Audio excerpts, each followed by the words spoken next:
He got an intern program. This when he's living in LA. He had an intern program. And you got an intern for him for 8 months. And once you finish the intern program, he gonna hire you full-time. So intern is people who just work to, not get paid or whatever. But if you finish the 8-week intern course, he hires you full-time. Everybody gets fired at 7.5 weeks. Nobody makes it to 8 weeks.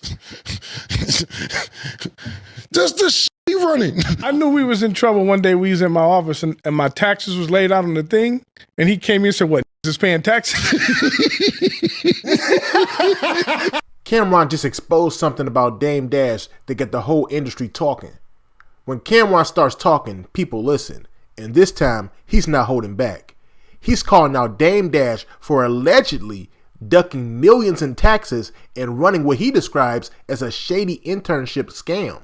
Yeah, y'all heard that right. According to Cam, Dame had this set up out in LA where people would intern for 8 weeks, supposedly for a shot at a real job. But Cam says everybody got fired at 7.5 weeks. Nobody made it to the 8 weeks. That's crazy, right? Cam said he pulled up to the crib like, what happened to Shorty that was working there? And the answer was always the same. She ain't make the 8 weeks. And what makes this even crazier is how it's tied back to money. They said Dame was trying to clown them for paying taxes like it was some type of foreign concept. Now I'm about to play this clip for y'all, but before I do, I just need y'all to like, leave y'all thoughts down below in the comment section, and subscribe. Let's get into it. What, I'm not supposed to find a way for the niggas I'm around to make some money? What are you talking about? That don't even make no sense. You know what Dame do? This is what Dame do, right? I don't know if he still do it. This is what he do. He got an intern program. This when he's living in LA. He had an intern program. And you got an intern for him for 8 months. And once you finish the intern program, he gonna hire you full-time. So intern is people who just work to, not get paid or whatever. But if you finish the 8-week intern course, he hires you full-time. Everybody gets fired at 7.5 weeks. Nobody makes it to 8 weeks. Just the shit he running. Nah, she didn't make it. I used to come back to the crib. Yo, what happened to girl working? Oh, she's gone. She didn't make the 8 weeks. I try to help niggas get money, Dave, which you used to do too. But I understand the situation you in. Yeah. I knew we was in trouble one day. We was in my office and my taxes was laid out on the thing. And he came in and said, what, niggas is paying taxes?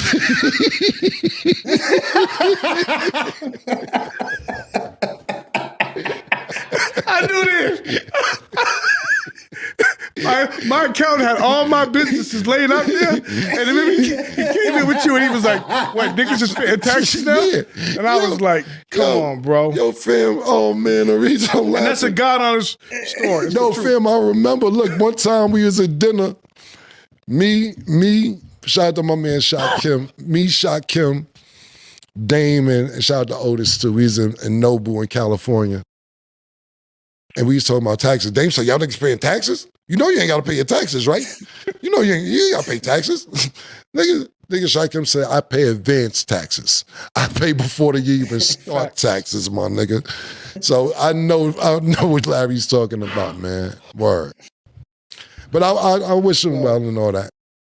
Yeah. Yeah, I thought he looked out for everybody too. I thought it was dope when he gave Mo and everybody a job from the block. Mm-hmm. I don't know if I can mention her name, but he got her a job, and I thought it was dope. I looked up to that. You know what I mean? I don't know where we went wrong. Like me too, man. Me too, man. Accountability. I don't know neither, bro. And like I said, you got to think about it before we wrap up, and I'll let you say something else too. But just think about it. That's what I'm saying. Out of all the people they ain't worked with and helped out, nobody is around. Nobody. Yes, and wrap it up. What you gonna say though? Last thing. No, I was just gonna say, well, I wish you the best. I think we all do. I just think you're taking this way too personal. If you want to snap, let's snap, nigga. We can snap all day. I actually thought that he was gonna get on there and snap on me. Like, you got this fucking gonzo looking niggas talking to you. I thought he was gonna say something funny, and I'd be like, oh, all right, I got you, thing. But he's taking this way too personal. And I just think, you know, Dame, like, it's not that serious, bro. Yeah, man. I wish you well, bro, and all the luck in the world. I guess I'm gonna be putting that Jay-Z, Lee, or Steve Stout room. Hey, open up the door for me, fellas. I'm on the way. Roll out the red carpet. I gotta get put in that room. You know what's crazy? Every time Dame Dash's name comes up, it's never just business. It's a whole life lesson. That's what this whole Cameron clip really showed me. Forget the tax talk or the internship story for a second. This was a reminder about how complicated growth can get when money, pride, and legacy all collide. You could tell Cam wasn't trying to tear Dame down. He was just talking from experience, real situations, real memories, and real frustration about how things turned out. And honestly, I can respect that. Because when Cam speaks, it's not about gossip, it's about perspective. He's giving you an inside look at how fast things can shift when people who started together start moving differently.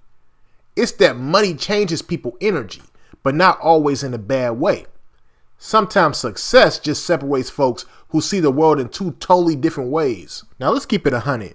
The whole internship story might sound wild on the surface, but it also says a lot about how people in power sometimes blur the line between opportunity and exploitation. Dame was known for his hustle, no doubt. He's always pushed people to be self-made, to own their work, and to move like bosses. But sometimes that boss energy can turn into control, especially when people around you start feeling like a goalpost keep moving. Now again, this is all allegedly, but I could see something like this going down. At the same time, we gotta remember something. Dame helped build one of the most legendary movements in hip-hop history.